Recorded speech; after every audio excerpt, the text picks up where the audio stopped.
The thoughts for the evening. Yes, tonight, my dears, I would like to explore a question with you in a very relaxed way. Is it possible, given current events, to learn something from a politician for oneself? Yes, absolutely, if one wants to be just as cunning as a politician, which is who we will be talking about tonight. He is a fairly young politician who is, however, becoming more and more broad, but that doesn't matter. At the same time, his competence is not necessarily growing. He is great at failing, but he achieves one thing. He is currently opening up several secondary fronts, making demands on two groups at the same time, and thus has the opportunity to pass the buck to one or the other. And that is, of course, Lars Klingbeil, very recently. And with that, welcome to Why Critical Media. Think clearly, decide for yourself. Yes, we'll take it easy and see what Lars Klingbeil is demanding from others.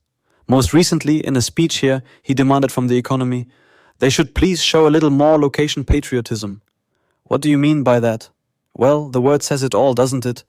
The companies should please not close the factories here in Germany and then open new factories somewhere else, e.g. in Hungary. That wouldn't do, would it? So here it is important to show patriotism. Suddenly patriotism. You are not allowed to hang out German flags. We had a message from yesterday about that, didn't we? You must have noticed. If not, I'll show it to you briefly here again. But patriotism from companies must be allowed to be demanded here as Minister of Finance, because after all, this great government has brought a growth booster to life, and one can certainly expect a little gratitude here from the government that the companies should please now become active and optimistic. Well, that comes far too late. And so many tax benefits had been created here. That's not true at all, is it? Some so-called tax benefits, they only take effect in the next or the year after that, don't they? So that's total nonsense. The companies are not interested either, are they? He can talk as much as he wants, can't he? Doesn't matter. The entrepreneurial decision looks actually a bit different for most. In the meantime, you can certainly understand it. It's not just a bureaucratic effort that you have to make here. It is, of course, the heating costs, of course, the other energy costs, etc., etc. And many companies have the feeling that the so-called Ulrike Hermann Eck is quite desired here in politics, isn't it? Ulrike Hermann Eck, do you remember? Degrowth is the order of the day. We don't need any more growth, and that's not good for this society at all. And many people in politics are permeated by this thought, aren't they? The left party anyway. The Greens think that's great, don't they? Negative growth. Yes, and the SPD more or less too, aren't they?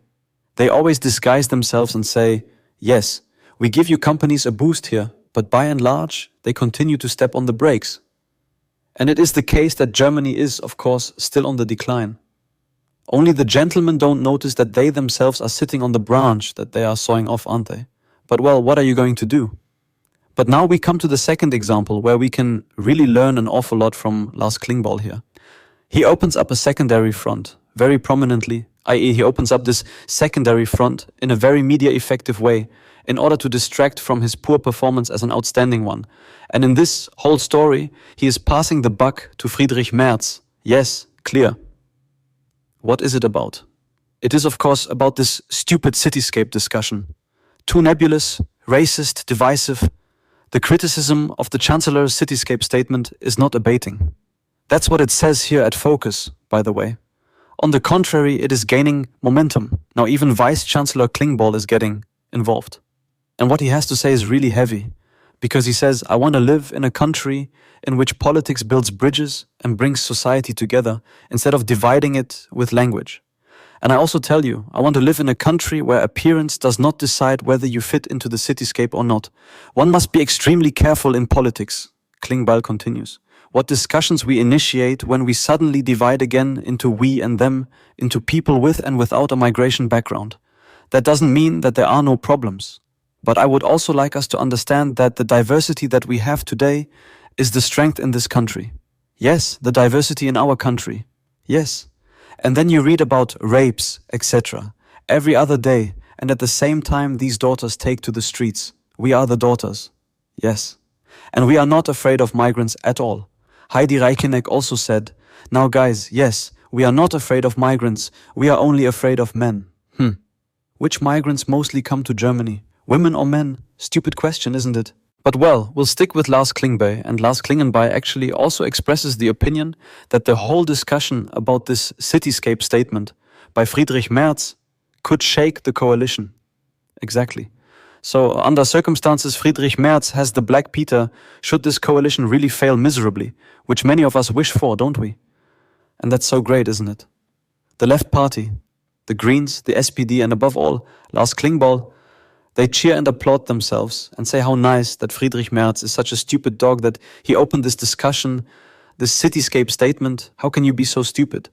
It's only to our advantage. Yes, if they don't really cut themselves, because with the exception of these thousands of daughters who demonstrated here, there are very, very many people in our country, and also across all parties, by the way, who absolutely agree with Friedrich Merz and say, hey, I'm not a fan of Friedrich Merz, but at least he's right there and he's made a more right-wing statement. That rarely happens with our chancellor, but that's really the truth.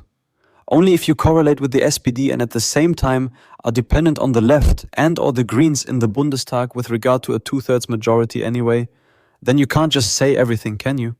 It just doesn't work. But Lars Klingbeil, the small, fat vice-chancellor, he shines, of course. He has a clean slate and he visibly enjoys the fact that the chancellor is now facing numerous accusations of racism, doesn't he? Just look at this figure, doesn't he? Broad, but just a hand in his pocket, and then he gives the speech. Great. He is really a sovereign, great politician, but not Friedrich Merz. Where are we going to end up? Yes. And I mean, Merz is of course also getting a little roasting from his former opponents, who of course also come crawling out of the holes here.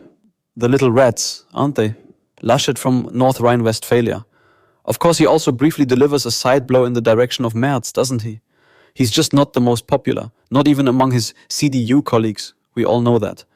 But what are you going to do? That's the nasty political world. And at the moment you associate something with Lars Klingbeil at least. He is the sovereign vice-chancellor. He is currently very good at covering up the fact that he is a loser as Minister of Finance. Wonderful. Or as if Germany had no other problems except this stupid cityscape discussion. I look forward to your comments if you like and wish you a wonderful evening. Until very soon. Bye. Dill.